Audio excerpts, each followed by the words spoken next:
آپ کو سمجھنا فطرہ جو ہے ان افراد کا آپ کو نکالنا پڑتا ہے کہ جو آپ کے نان خور شمار ہوتے ہیں. اچھا ابھی میں یہ سب بہت بڑا مسئلہ ہے. یہ عربی میں اس کو ایلولہ کہا جاتا ہے اور انگریزی میں ڈیپینڈنٹس، جو آپ پر ڈیپینڈنٹ ہو. مثلا کوئی شخص گھر میں کماتا ہے اور اس کی بیوی اس پر ڈیپینڈنٹ ہے، اپنی بیوی کا فطرہ نکالے گا. اس کی اولاد اس پر ڈیپینڈنٹ ہے، اس کا فطرہ نکالے گا. اچھا فارسی میں جب ترجمہ کرتے ہیں توضیح المسائل، کیونکہ فارسی بیسیکلی فارسی زبان میں لکھی گئی کتاب ہے، اس کو اردو ترجمہ ہوتا ہے. فارسی میں ہوتا ہے نان خور، ڈیپینڈنٹ کو کہا جاتا ہے. اردو میں ترجمہ کرتے ہیں تو کہتے ہیں اس کے ہاں کھانا کھانے والا. یہ بہت بڑے اس مسئلے نے کنفیوژن پیدا کر دیا توضیح المسائل میں. اب مسئلہ ہے کہ اس کو کوئی اور اس کا متبادل لفظ بھی نہیں لا سکتے. عربی تو چلیں ایلولہ وہ ویسے کسی کو نہیں پتا ہوتا کہ کیا ہے، لیکن نان خور یہ تو آپ کو بھی پتا ہے کہ وہ نان ہماری اردو میں بھی بولا جاتا ہے. نان خور یعنی جو آپ پر ڈیپینڈنٹ ہو، چاہے وہ آپ کے گھر کھانا نہ بھی کھائیں. مثلا کوئی شخص ہے، اس کا بیٹا ہے مثلا، نہیں پہلے ایک اور بھی بات بتا دوں، بلکہ اسی سے ابتدا کر دیتے ہیں. کسی کا بیٹا ہے اور وہ بیرون ملک پڑھنے گیا ہوا ہے، وہ تو اس کے گھر شب عید کھانا کھانے والا نہیں، لیکن اس کا فطرہ بھی یعنی وہ اپنے باپ پر ڈیپینڈنٹ ہے، باپ اس کا خرچہ وہاں پر بھیج رہا ہے. اس بیٹے کا فطرہ جو دوسرے ملک میں اس باپ کو نکالنا پڑے گا یہاں پر پاکستان میں. یہ اس کا نان خور ہے. نان خور سے مراد اردو میں ترجمہ کریں کھانا کھانے والا. لوگ کہیں گے بھائی کھانا کہاں کھا رہا ہے باپ کے یہاں، لیکن اس کا فطرہ بھی نکالنا پڑے گا. بہت سارے افراد میں نے جیسے پہلے بتایا تھا فقیر کو کھانا نہیں کھلاتے.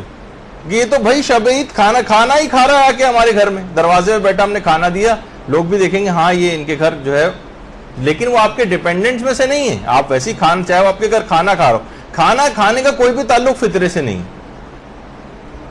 لیکن کیا کریں، وہ لفظ نان خور جو آ گیا ہے اس نے سارا مسئلہ کھڑا کر دیا. یہ کہ اس کے ترجمے بہت سے لوگ مسجد میں افطاری نہیں بھجواتے کہ ان سارے افراد کا فطرہ ہم پر جو ہے وہ واجب ہو جائے گا.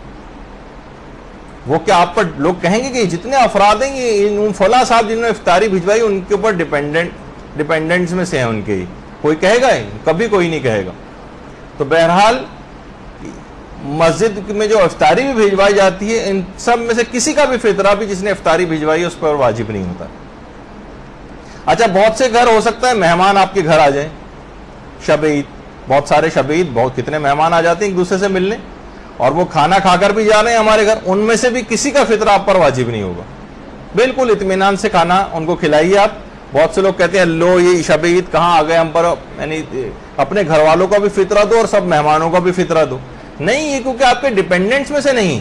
ہاں اگر شادی شدہ کوئی بیٹی ہے وہ اپنے باپ کے گھر آ گئی ہے مثلا، اور باپ اس کا یعنی اس کا خرچہ اٹھانا اور وہ سب چیز کر رہا ہے اور اس کے گھر مثلا رہ بھی رہی ہے آ کر وہ، تو اس کا فطرہ باپ کو نکالنا پڑے گا عام طور پر اگر وہ اس کے ڈیپینڈنٹ میں سے شمار ہو رہی. تو آپ نے دیکھا کہ چاہے مثلا بیٹی ہے وہ آپ اس کے گھر میں ہی رہتی ہے، لیکن اس کو شب عید کسی اور کے گھر میں دعوت میں جانا پڑ گیا اور کہا کہ میں رات بھی وہیں رہوں گی کل آؤں گی مثلا عید کے دن، تب بھی اس کا فطرہ باپ کو نکالنا پڑے گا، چاہے کھانا کسی اور جگہ کیوں نہیں کھا رہی ہے جا کر. اس کا کھانا کھانے سے کوئی تعلق نہیں. مسئلہ سارا گڑبڑ ہوا ہے اس فارسی کے اس لفظ کی وجہ سے. وہ ہے کیونکہ وہ تو فارسی میں لکھی گئی، وہاں تو کے لحاظ سے صحیح ہے. اردو ترجمہ جو ہوا اس کا کھانا کھانے والا، اس نے اصل میں گڑبڑ کی. یہ ڈیپینڈنٹس کے اس میں شمار ہوتا ہے نان خور، اور اس کا کھانا کھانے سے اس لحاظ جیسے میں نے کہا کہ وہ بیٹا تو دوسرے ملک میں اس کا کھانا، یہ تو کھانا نہیں کھا رہا ہے یہاں پر، یا وہ بیٹی تو مثلا کہیں اور کھانا کھانے گئی ہوئی ہے، اس کا فطرہ بھی نکالنا پڑے گا. یعنی ایسے کھانا کھانے والوں کا فطرہ بھی نکالنا پڑتا ہے جو آپ کے یہاں کھانا کھانے والے نہ شمار ہو، جو آپ کے گھر کھانا ہی نہ کھا رہے ہوں، لیکن ان کو کھانا کھانے والا ہی کہا جائے گا. یعنی نان خور کا ترجمہ یہ بنتا ہے. تو اچھا اس میں امام خمینی یہ فرماتے تھے، اور یہ مسئلہ آیت اللہ وحید خراسانی کا بھی، کہ مہمان اگر کوئی شب عید غروب سے پہلے آئے، چاہے وہ آپ کی رضامندی سے ہی آئے، اگر وہ آپ کا نان خور شمار ہوتا ہے تو اس کا فطرہ واجب ہوگا، ورنہ شمار نہیں ہوگا. عام طور پر جو مہمان آتے ہیں، جو بھائی آ گئے، بہنیں آ گئیں، آئے کھانا پینا کیا، رات کے وقت کسی وقت چلے گئے گھر واپس، لیکن وہ آپ کے ڈیپینڈنٹس میں سے شمار نہیں ہوتے، ان کا فطرہ آپ پر واجب نہیں ہوگا۔ امام خمینی فرماتے تھے کہ نان خور ہونا ضروری، نان خور کا فیصلہ کون کرے گا کہ یہ آپ کے ڈیپینڈنٹس میں سے ہیں یا نہیں، ان کی کفالت آپ کر رہے ہیں یا نہیں، کم سے کم اس راتی کی حد تک کیوں نہ صحیح، اس کا فیصلہ عرف کرے گا۔ اچھا، آقا خود یہ فرماتے تھے کہ اگر کوئی کسی شخص کو شب عید دعوت پر بلائے، چاہے وہ شخص غروب سے پہلے آ جائے، اس کا بھی فطرہ میزبان پر واجب نہیں ہوتا، کیونکہ یہ جو ہے اس کا نان خور شمار نہیں ہوگا۔ آیت اللہ خامنہ یہ فرماتے ہیں کہ ایک شب کا مہمان تو نان خور شمار ہوتا ہی نہیں۔ ایک رات میں کون سا کہ وہی آئے تو یہ اس پر ڈیپینڈنٹ ہو، یہ کہاں شمار ہوتا ہے؟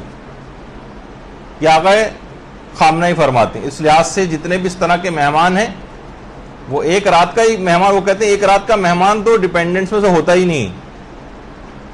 البتہ آقا سیستانی فرماتے ہیں کہ اگر وقتی طور پر بھی مہمان ہو لیکن وہ نان خور شمار ہو رہا ہو تو اس کا فطرہ میزبان پر واجب ہوتا ہے۔